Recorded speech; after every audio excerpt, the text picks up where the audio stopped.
Your date of birth, Henry? August 2nd, 72. Is this your home address? No. What's your address? It's down by Ralston Carino.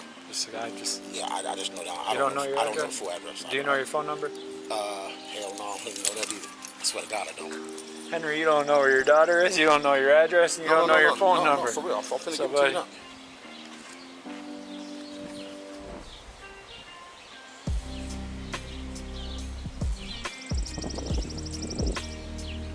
I think I'll be lying, but... Well, no, it's kind of... Because I don't call myself. I know, but you gotta know your... Hey, welcome back to another episode of Crime Circuit. I'm D. Ellis. If you're new to the channel, hit that subscription button. Watch this video all the way through. Make sure you like, share, comment, and subscribe. For that clip that you just seen is a man in that video named Henry Dinkins. He is currently on trial right now. The body cam footage you just seen, the mother shows up wanting to know where her daughter is, and you see him come around acting, all suspicious. We're gonna dive into it.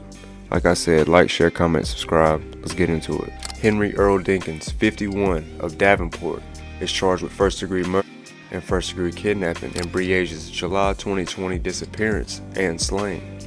If convicted, he faces life in prison without the possibility of parole. Dinkins' trial was initially moved from Scott County to Lynn County over concerns of finding an impartial jury.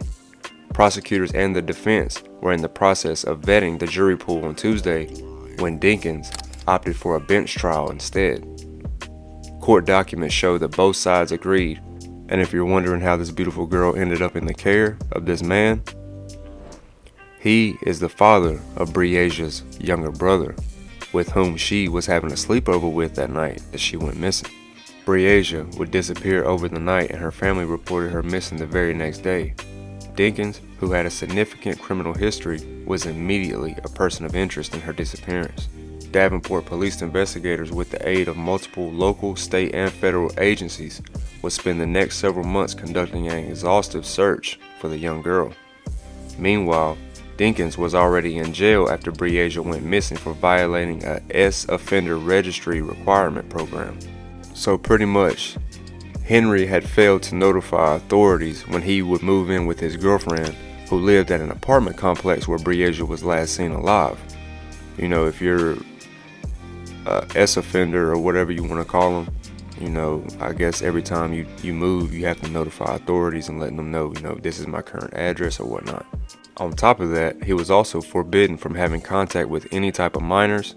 According to the Iowa S Offender Registry, Dinkins was convicted in 1990 at the age of 17 of third-degree S abuse of a girl under 13 years old. Henry Dinkins remained jailed for several months during the search for Breasia. Then, on March 22nd of 2021, two fishermen would have their life changed permanently when they stumbled upon human remains in a secluded pond on a private land about 25 miles north of Davenport. An autopsy would be conducted and positively identified the remains to be Breasia Terrell. During the autopsy, they revealed that the girl had been shot to death. Mona Barela, an employee of the Davenport PD, on day one of the trial would describe taking the non-emergency call reporting Breasia was missing on July 10th, 2020 at 8:29 a.m. The call was placed by Asia Langford, the mother, who had said that Henry Dinkins told her that the child would be missing and that he was on his way to the police station to report it. When Varela called Dinkins, he said that he changed his mind and would not come in. She testified that she felt that nobody appeared concerned about the child missing. Day 3 of the trial, Breasia's mother would take the stand and talk about the many frantic calls she made to Dinkins the morning of July 10, 2020. She testified that Dinkins told her to wake up and that Breasia was gone and that he was going downtown to file a police report, which he never did. Her 911 call was also replayed in court before the judge. Dinkins' girlfriend, who was also living with him at the time of Breasia's disappearance, testified that she woke up the night of the sleepover to find Dinkins and Breasia both missing. Dinkins returned to their apartment at 3 a.m. to grab something from the closet. She testified that she saw Breasia standing next to the Impala in the parking lot.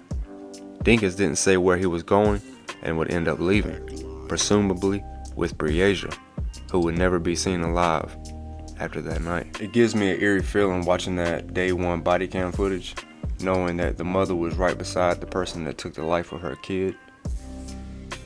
Man,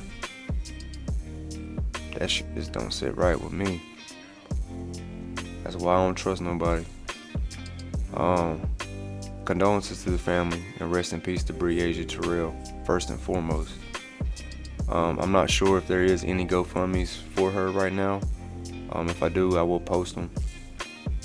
Make sure you like, share, comment, subscribe. I'm D. Ellis. This is Crime Circuit. Till next time, watch who you hang with.